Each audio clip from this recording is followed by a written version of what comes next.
definition and classification of fraud, being able to explain why people commit fraud, discussion on benefits law, application of fraud triangle, discussion on fraud symptoms, and discussion on fraud exposure triangle, and discussion on net worth.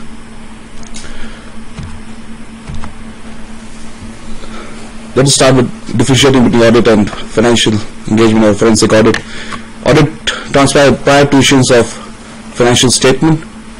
There is no assumption that the fraud has taken place. Purpose is to assist the reader in reaching a financial decision and determine the stewardship of the directors. However, in forensic engagement, there is always an assumption that a fraud has taken place, and the purpose is to assist the reader in reaching a legal decision.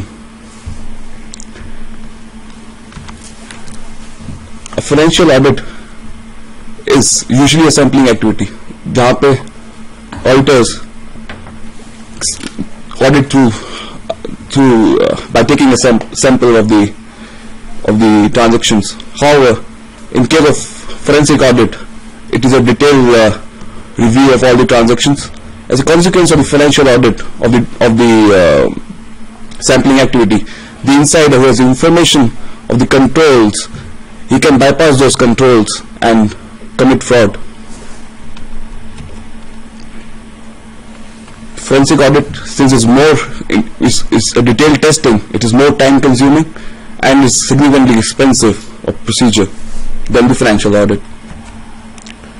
Further, it is not limited by the scope of its scope is not limited by materiality, and sampling is not used. There is no assumption that management has integrity, and since it is used in the court of law, it is very important to comply with the rules of evidence. What is fraud? In the widest usage, fraud involves deception for a personal gain. There are two principal methods. दो methods हैं किसी से कुछ लेने के, either through force, physical force, or through trickery. The first is called robbery and the second is called fraud. Robbery में ज़्यादा it is more violent और traumatic है, इसलिए ज़्यादा newspapers में आता है. However, the losses from fraud they far exceed the losses from other crimes,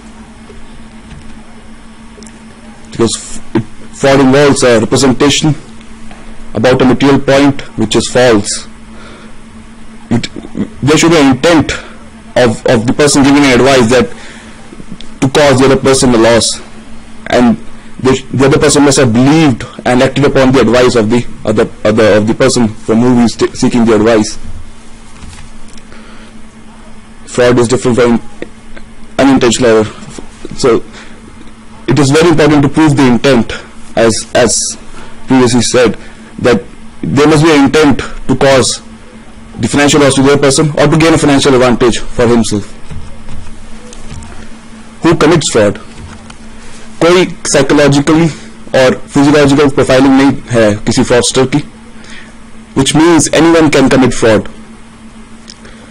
Research बताती है जो fraudsters हैं, they are in better psychological health and they were more optimistic, had greater self-esteem, achieve the greater sense of achievement, motivation. ये सब qualities हम अपने employees में देखना चाहते हैं. Therefore, we conclude that anyone can commit fraud. The employees, the suppliers, the customers, all fit the profiles of the fraudster. Now, the discussion of fraud is not complete without the discussion of fraud triangle. अब हमने देखा कोई भी fraud कर सकता है, so there must be some catalyst जिससे वो बंदा fraud करता है. Cressy ने एक fraud triangle दिया through his research, which involves three elements. First is perceived pressure, second is motivation, and third rationalization.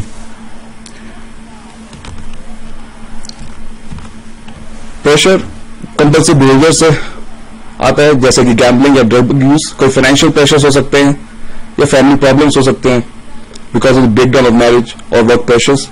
आज की सोसाइटी में हम किसी को जज करते हैं through by seeing how well of he is. इससे हम लोगों की for some people being successful is more important than honesty. psychology tells that everyone has a price at which he can be dishonest. Abraham Lincoln को सबने सुना होगा. He was a president of America. He once threw a man out of his office.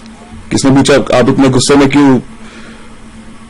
क्यों निकाला? He said every person has his price and he was getting close to mine. इसका मतलब कि हमारे को substantially reduce pressure को substantially reduce करना बड़ा important है to prevent frauds from happening. The next element is opportunity. Opportunity का मतलब उसकी ability to commit fraud. Employee को ability मिलती है उसकी position से, status से, और he must have the access to the assets and income, so or information from which he can commit the fraud. Opportunity को impact करते हैं 6 major factors. First is lack of control that prevent or deter fraud behavior. इस पे हम बाद में आते हैं. Let's go through the next 5 because we are going to apply the fraud triangle in a real situation. Second is inability to judge quality of performance. हम लोग products buy करते हैं. We can judge its quality by visually or through other means. However, हम लोग कोई service contract लेते हैं. We cannot judge the performance.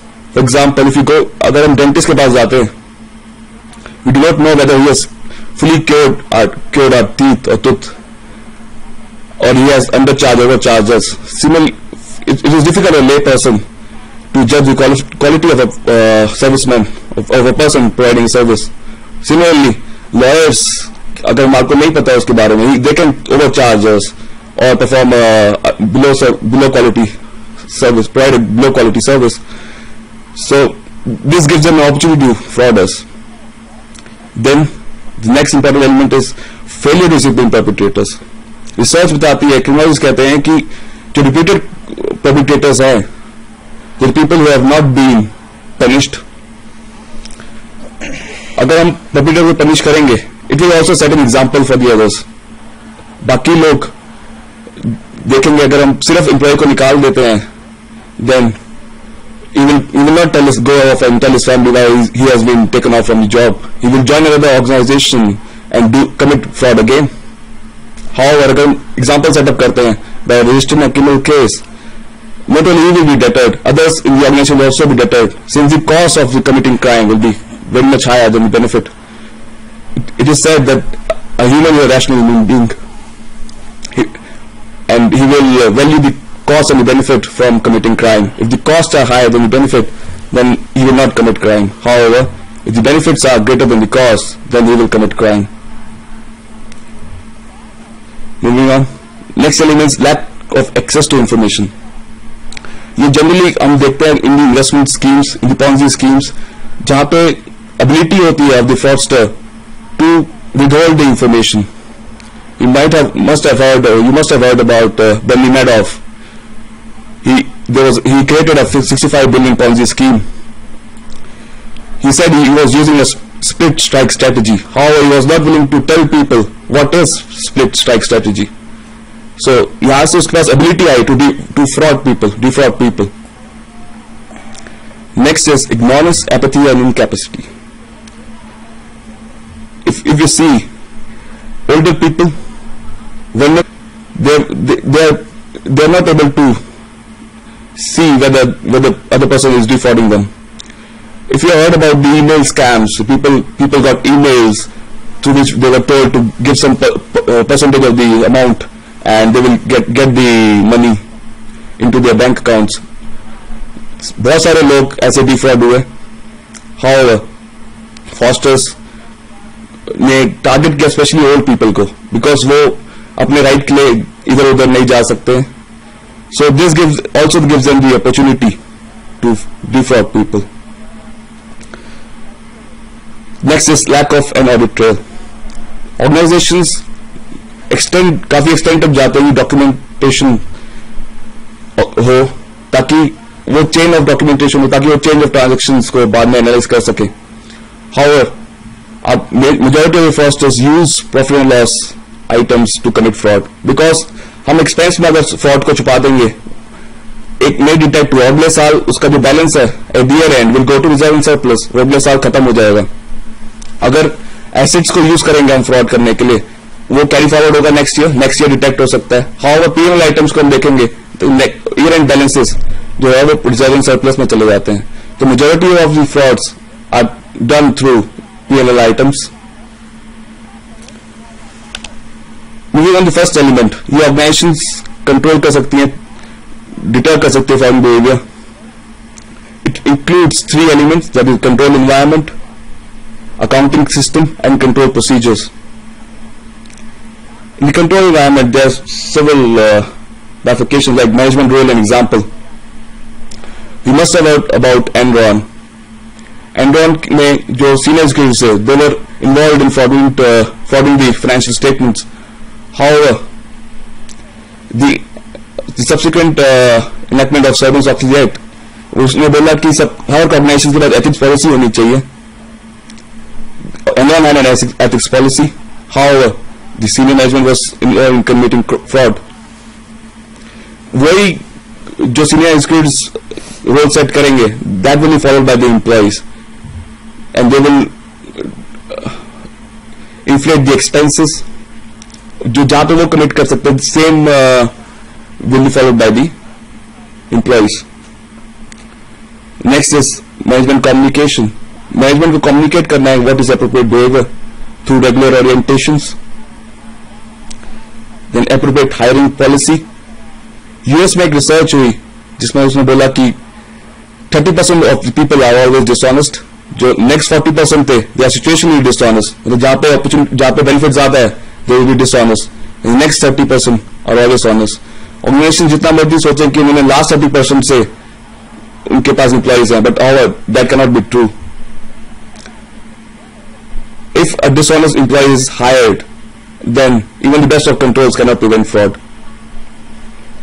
Therefore, background verification is very important of the employee. Uske previous employee records are very important to look into. Next is clear organizational structure. जितना roles and responsibility clear होंगी, पता चलेगा किसकी क्या responsibility है, it will be easier to detect fraud. जहाँ पे complex organizational structure होता है, वहां पे डिटेक्ट करना, वहां पे एक बंदे की रिस्पॉन्सिबिलिटी लगाना, it is very difficult. Therefore the clear organisation structure will help prevent fraud. Next is effective internal audit department.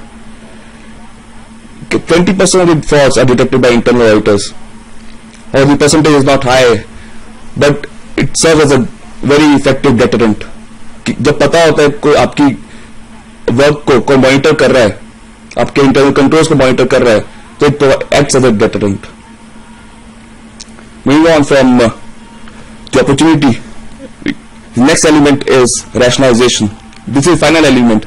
हर आदमी को अपने एक्ट्स को रैशनलाइज करना होता है. कोई भी डिसऑनेस्ट एक्ट हो, at the end of the day we want to belong to a society.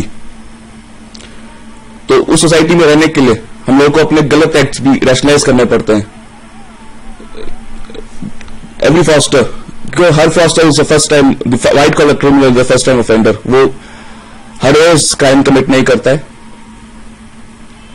Therefore, there is a greater need for rationalization for them. Some of the examples are: the organization owe me, I earned it, my need is greater, nobody will be hurt, it's for the good purpose, everybody does it. Such association is a form of denial. So therefore, to summarize the fraud triangle, organization must try to reduce the opportunity through the controls we have discussed. Be aware of the employee pressures. Effective human resource policy लेके आए, effective counseling services. Organization should be aware of the fosters need to rationalize. ये उसको इनको adequately pay करके, organization should adequately pay their employees. तो इनके अंदर भावना में है that the organization owe them. Now let us try to apply the fraud triangle, or the three elements of the fraud triangle in a real situation. We are not trying to judge whether the player has committed a spot fixing or not. We are just trying to apply the fraud triangle in that situation. What were the pressures on the player? He was already aged 30 years. Now a bowler has only limited years to play. He played the last test on August 18th. in last ODIs in April 2011 and so on. He set up a music band which failed in 2000, which failed by 2012. Set up restaurant businesses, failed within 2 years. Then the corporate sponsors left in 2008 and 2000. These were the pressures of him. So the financial security, he wanted to increase his financial security in the following years. The future is looking bleak. Now let us look at the opportunity angle. The first is the inability to judge the quality of performance.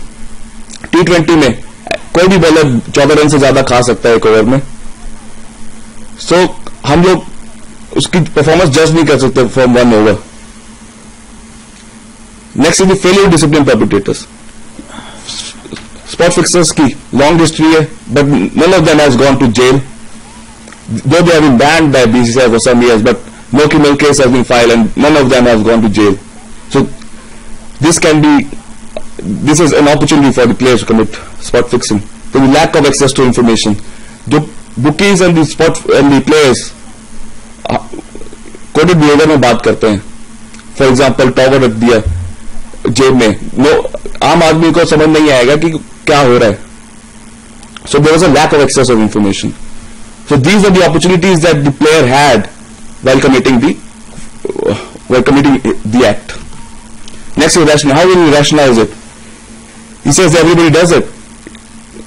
सब करते हैं cricket में. एक बेकार over, एक bad over cannot cost us the match. Batsman का काम है run banana.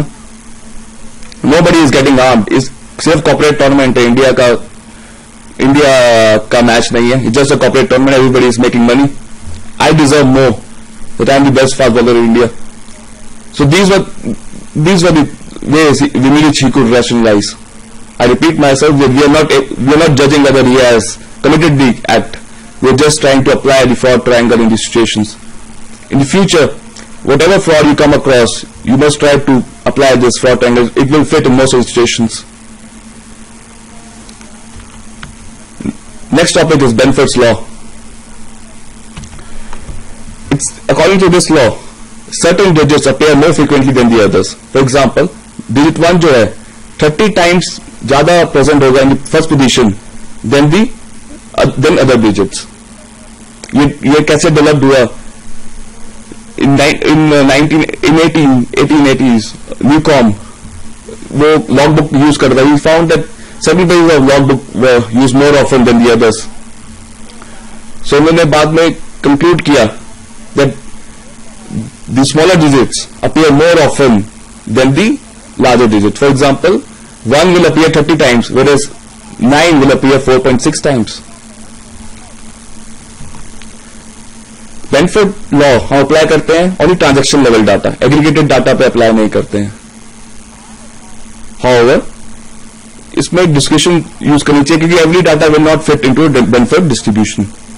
We will look into it in the coming slides.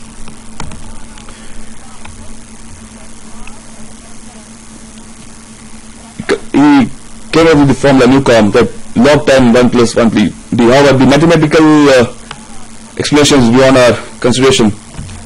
I present you a table. It says the first digit will appear 30 times, whereas the 9th digit will appear 4.67. Similarly, second place के लिए, third place के लिए, fourth place के लिए भी develop किया by Nigrini. He applied Benford law to the frauds, to detect frauds. It's a very useful tool. हम लोग जो उसके actual frequency को expected frequency से देखते हैं and whether we see कि उसका जो deviation है बहुत ज़्यादा है, क्या उसको further investigate करना चाहिए. Since most accounting related data is expected to conform to Benford distribution. ये इसलिए है क्योंकि majority data is from the combined numbers. For example, account receivable है, it is the number of items sold into the price of the item. So account receivable, account payable, आपका expenses, revenue, most of the accounting related data is expected to conform to the Benford distribution. हम Benford को पूरे account के number of transaction पे लगाते हैं. हम sampling नहीं कर सकते बिकॉज अगर हम सैम्पलिंग करेंगे तो उसका रिलायबिलिटी कम होता है. बिकॉज फॉल्स पॉजिटिव्स और फॉल्स नेगेटिव्स की बड़ी हाई कॉस्ट होती है, तो auditor has to consider the significance, level of significance threshold, जिसके बाद वो डिसाइड कर सकते हैं whether to investigate it further. Auditor को you should consider it as an additional tool. सिर्फ इस पर बेनिफिट पर रिलाई नहीं कर सकते हैं. हम बेनिफिट को यूज करके हम उसको तय कर सकते हैं कि whether we should further investigate that account और नॉट. कब बेनिफिट एनालिसिस यूजफुल नहीं है? जब डाटा कंप्राइज्ड है असाइन नंबर से. For example check numbers, invoice numbers पे बेनिफिट एनालिसिस नहीं अप्लाई कर सकते, या फिर कोई ह्यूमन थॉट से इन्फ्लुएंस्ड है.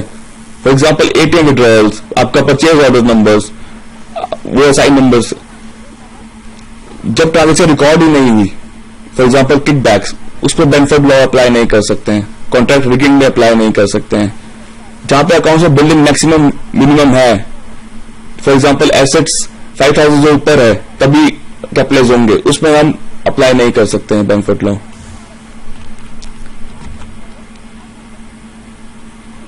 Next is fraud symptoms.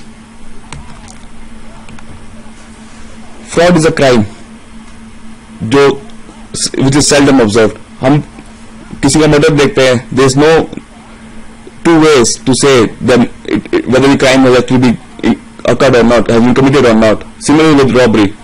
However, fraud के समय हम कह नहीं सकते whether it has actually been observed. So इसमें symptoms पे ध्यान देना पड़ता है. For example, lifestyle may change, person's lifestyle might change. Document missing जा सकता है. Someone may act suspiciously. Analytical relationships में change आ सकता है. Someone may provide a tip. For example, majority of the frauds are detected from tips and complaints of the employees. However, ये symptoms हैं, इसको हम सीधा fraud नहीं कह सकते कि अगर ये symptoms हैं तो fraud हो जाएंगे. Lifestyle जो है वो change हो सकता है through inheritance. उसका पैसा आया, उसका lifestyle change हो गया. Documents accident से loss हो सकते हैं. Suspicious actions may be from personal problems. A tip off may be motivated by a grudge. However, the forensic accountants or auditors, जब भी ये symptoms present है, they must see whether this is a sufficient case for further investigation or not. बहुत सारे frauds early detect हो सकते हैं by looking into these symptoms. हम ये 6 symptoms हैं: accounting anomalies from unusual processes or procedures, internal control weakness, analytical anomalies, extravagant lifestyle, unusual behavior and tips and complaints.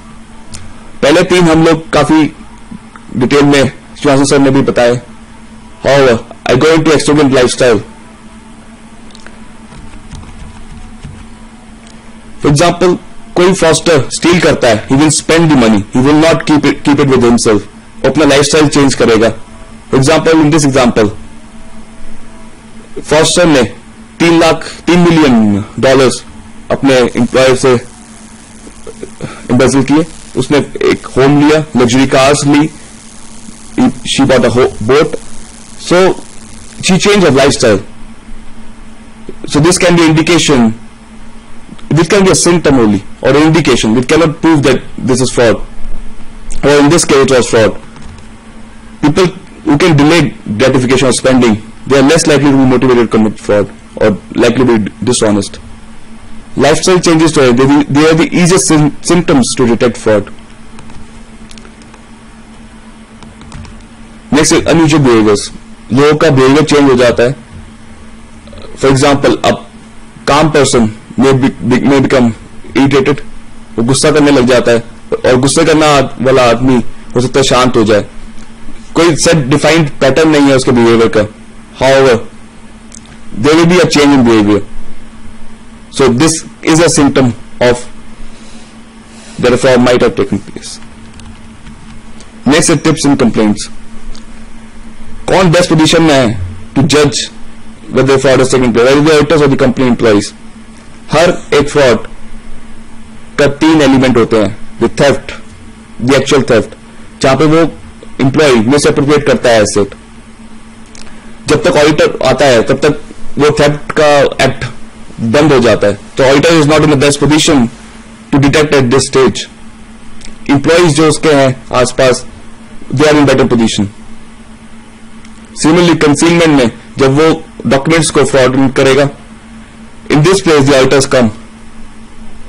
However, अगर उनकी सैंपलिंग में अगर वो आता है तो ठीक है, वरना हो सकता है वो सैंपलिंग मटीरियलिटी से कम हो और it might not come into their sampling में आके भी हो सकता है डिटेक्ट ना हो.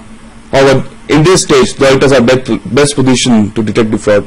In the conversion stage, जहां पे फ्रॉडस्टर कैश यूज करता है या एसेट को कन्वर्ट करता है कैश में, फर्दर स्पेंड करता है, उस केस में auditor can not detect the fraud because वो वहां पे प्रेजेंट नहीं होगा.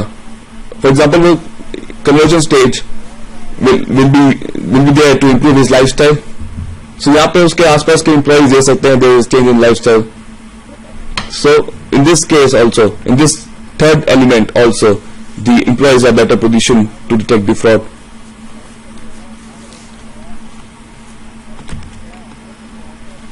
Next we go into fraud exposure rectangle. हम लोगों को जब भी डिटेक्ट करना है fraud, we must ask the following questions कि मैनेजमेंट किस तरह की फ्रॉड की स्कीम में कमिट कर सकती है. क्या वो रेवेन्यू इंक्रीज करेगी, और वो क्या टेस्ट होंगे जो हम यूज कर सकते हैं उस फ्रॉडुलेंट एक्टिविटी को डिटेक्ट करने के लिए, और मैनेजमेंट क्या स्कीम लगाएगी उस टिपिकल हमारे टेस्ट को बाईपास करने के लिए. So it is a game of chess. हम मैनेजमेंट का मूव देखेंगे, मैनेजर हमारे हिसाब से अपने फ्रॉडुलेंट में जाएगा और हम मैनेजमेंट को डिटेक्ट करने के लिए अपने टेस्ट को वेरी करेंगे. So it is like a game of chess. Further हम लोग फाइनेंशियल स्टेटमेंट एनालिसिस करते हैं, change in reported assets liability को पीरियड टू पीरियड एनालाइज करते हैं. हम नॉन फाइनेंशियल परफॉर्मेंस मेजर्स को देखते हैं. फॉर एग्जांपल, कंपनी के रेवेन्यू इंक्रीज हुआ, however the number of facilities are going down. Is it possible कि कंपनी हेल्थ केयर कंपनी के रेवेन्यू ऊपर जा रहा है, however the facilities coming down. So the non performance measures should be analyse with the performance measures. दोनों को हम साथ में लेके चलेंगे तभी we must analyze from this angle as well. The non-financial performance measure should be analyzed along with the financial statement analysis. However, a better approach है to analyze the management fraud exposures.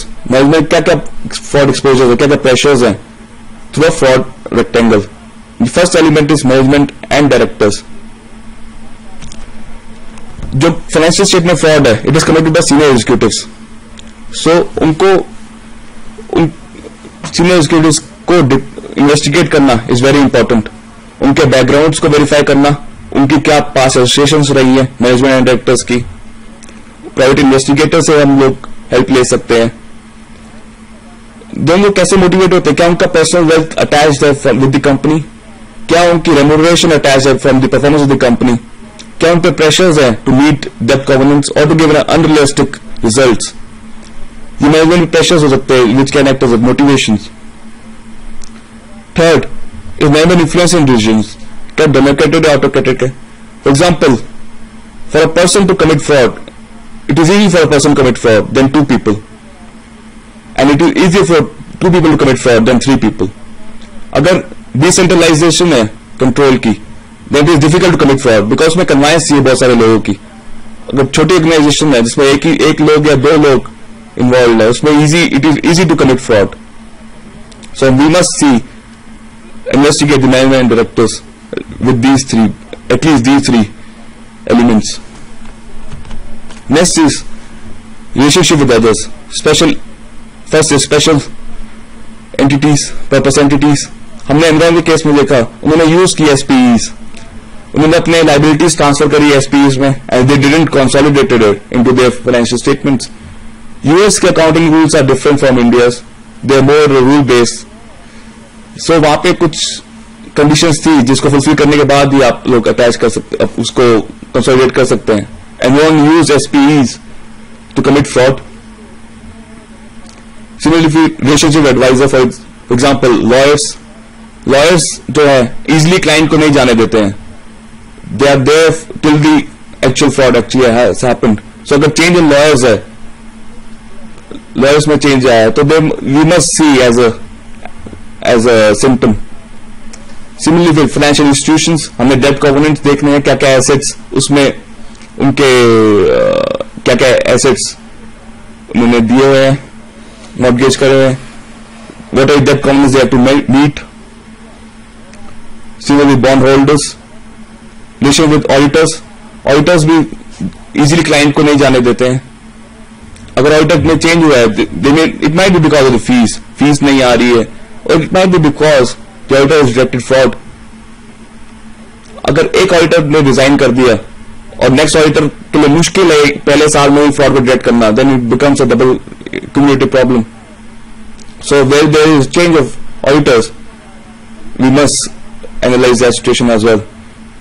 Relationship with regulators, क्या company regularly listing agreement को follow कर रही है, क्या regular है वो periodic documents को फाइल करने में. We must analyse this as well.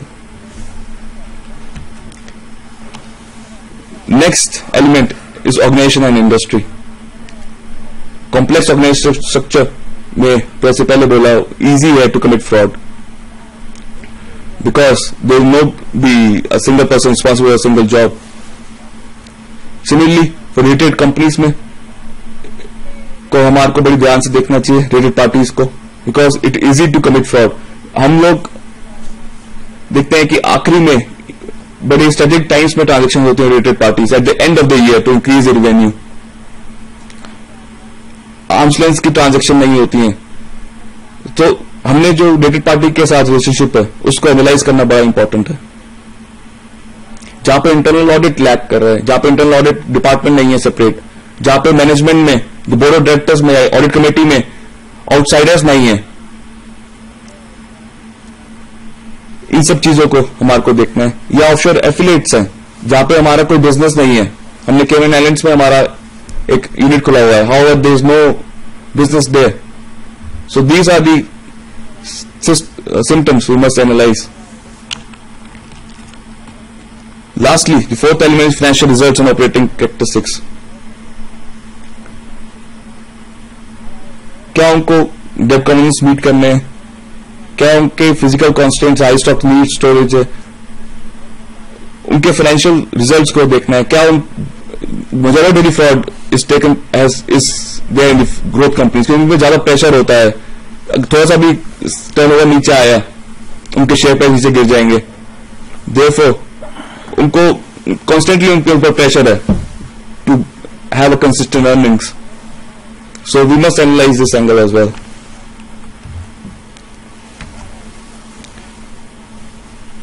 Next is net worth method.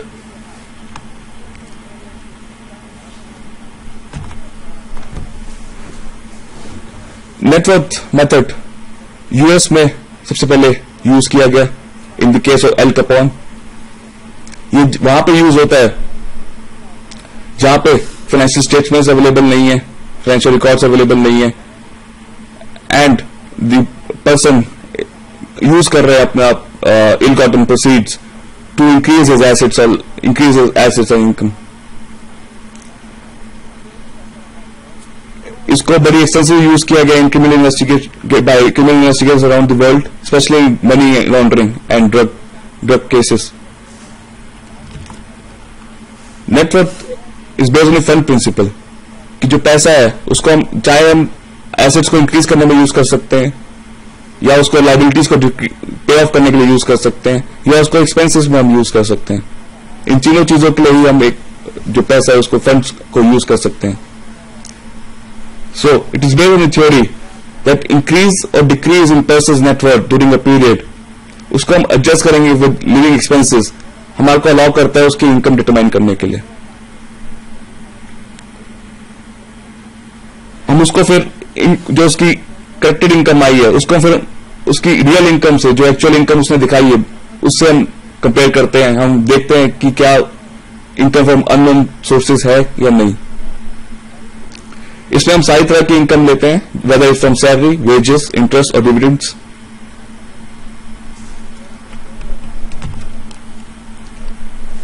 Net worth को हम कैसे कैलकुलेट करते हैं? Assets minus liabilities.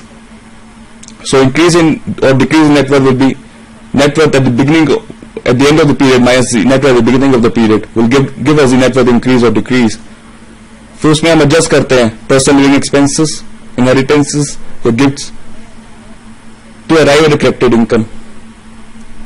उसके बाद उसकी वो पूरी इनकम आ गई, जो फंड्स आ गए जो उसने इंक्रीज अपने एसेट्स को इंक्रीज करने में लिया, लायबिलिटीज को पे करने में या एक्सपेंसिव इनकम करने में यूज करे हैं. This collected income should match is known income. अगर मैच नहीं कर रही है तो that means this is income from unknown sources. So net worth is assets minus liabilities. So net worth increase कैसे निकलता है? Net worth minus prior years net worth. So net worth increase में हम लिविंग एक्सपेंसेस ऐड करते हैं to get to corrected income. फिर corrected income में से funds from known sources minus करते हैं to get funds from unknown sources. सारे एसेट्स को हम कॉस्ट पे लेते हैं, कोई मार्केट वैल्यू को इग्नोर करते हैं. कोई भी डेप्रिसिएशन या एप्रिसिएशन है, फॉर एग्जांपल लैंड में कोई एप्रिसिएशन है तो हम उसको इग्नोर करते हैं because it is based on the fund principle, use of the money to buy an asset. So हम सिर्फ उसकी कॉस्ट लेंगे, मार्केट वैल्यू इग्नोर करेंगे या कोई एप्रिसिएशन होगी वो इग्नोर करेंगे. जो एक्सपेंसेस है that should only be those who do not increase or the assets or decrease the liabilities.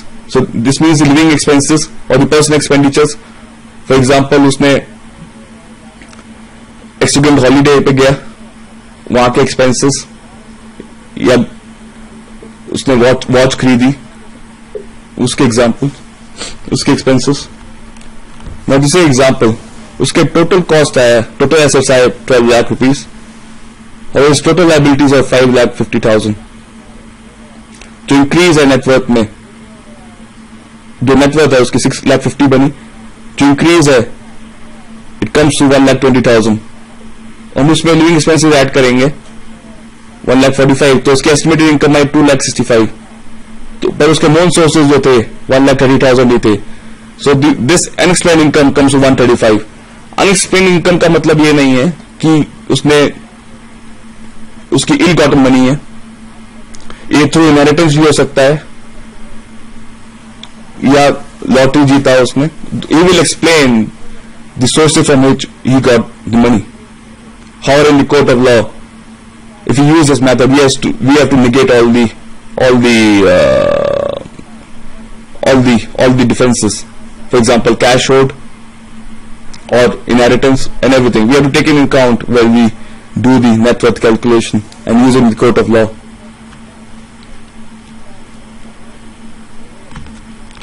So, if there are any questions, you may.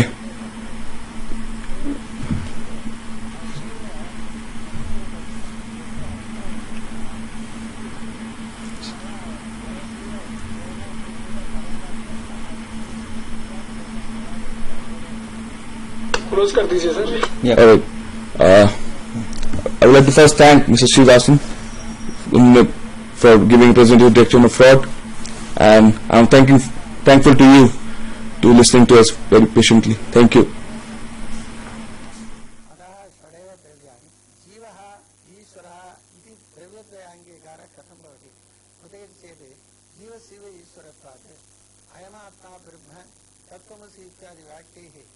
जीवेश्वरयोः अभेदस्य बोधनात् चेत् तत्र मुक्तिकाले निरञ्जन परमं साम्यम् उपेति स्वस्मृते सर्वान् कामान् सह ब्रह्मणा विपश्यता इति साम्य सह व्यपदेशः वस्तुद्वयनिष्ठा एव. इदं ज्ञानम् उपाश्रित्य मम साधर्म्यम् आगताः सर्वे प्रलये न व्यथन्ति इति तत्र मुक्तिदशायां मम साधर्म्यम् आगताः इति कृष्णभगवान् उपदिशति अर्जुनाय. साधर्म्यं नाम द्रव्यद्वयनिष्ठ समानधर्मवत्वं. मुक्तिदशाय एकीभावे सति साम्य साधर्म्य सहत्वादि व्यपदेशाः बाधिताः भवेयुः. अतः जीवेश्वरभेदस्य प्रमाणसिद्धत्वात् तत्र जीवः एकः द्रव्यम्, ईश्वरः अपरः द्रव्यमिति